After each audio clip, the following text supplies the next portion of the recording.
Yun mga idol, so isang mapagpalang araw po sa ating lahat.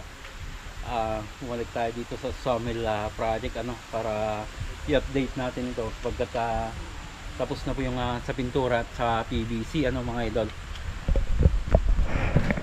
Yan, so living area mga idol. Ito po, cove ceiling lang po ito. And then yung magiging pinaka-design niya sa gitna, yung ilaw na lang mga idol. Maganda yung ilaw na napili nila para dito. Yan.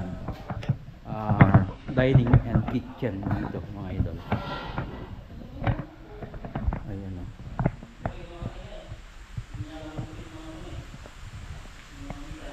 So ito yung design mga idol. Yung sa dining niya.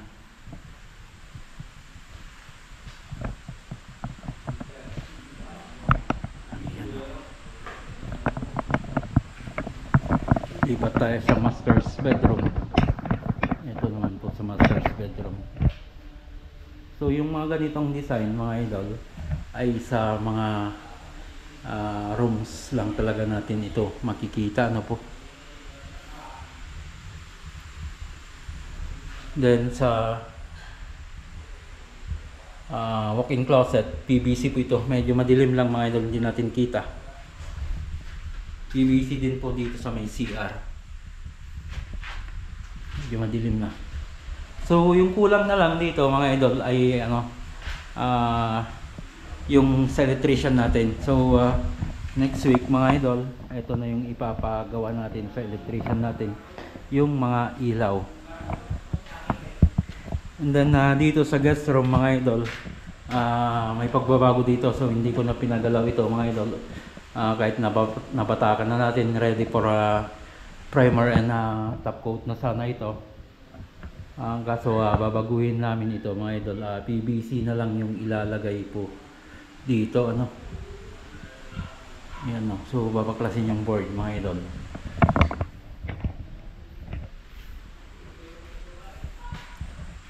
Yan. Then yung sa extension naman dito, hindi ko pa pinagalaw ito mga idol pagkat patapos pa lang ng ating mga welder dun sa Bambang. So dito sila lilipat po.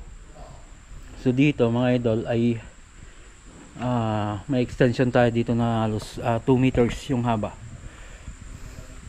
2 meters yung lapad, ay yung 2 meters yung lapad, tapos yung haba nito ay nasa po ito 7 meters mahigit. Yan, nabutas na rin natin ito dito yung sa pintuan. Then babaguhin natin yung plumbing nya doon.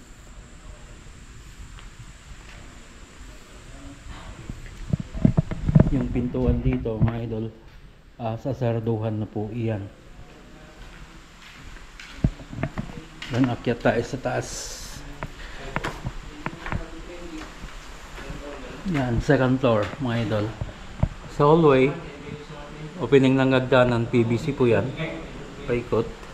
Then living area po ng second floor. Ito yung design naman ng living area ng second floor. So ito, mga box natin dito mga idol, pin light po yan. Mga pin light nilalagay natin dyan. Room 2, cove ceiling lang po yan. Then room 3, cove ceiling. Room 1 pala, room 1. Then dito sa daughter's bedroom, ang ganda, malinis na.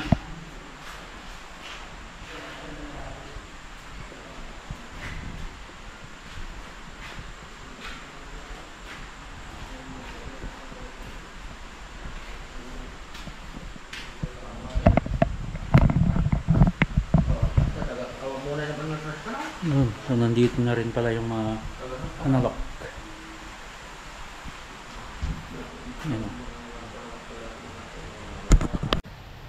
Yun mga idol, so next space natin dito ay sinuggest natin na pintura po.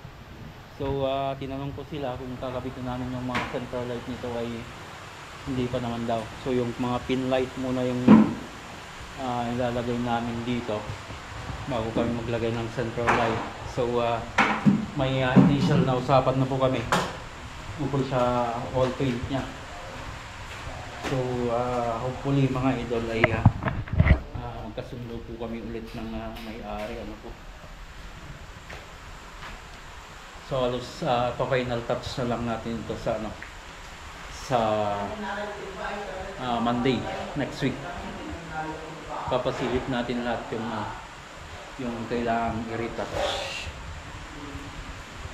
Ayan, so kukunin ko yung pagkakataon na ito mga idol na pasalamat muli sa may-ari po nitong bahay, sa Pangyaw family, ng Cooper family, sa tiwalang binigay po sa atin dito. So hanggang dyan mga idol, abangan nyo po yung next phase na gagawin po namin dito. Hanggang dyan, lagi po tayong mag-ingat at God bless po sa ating lahat.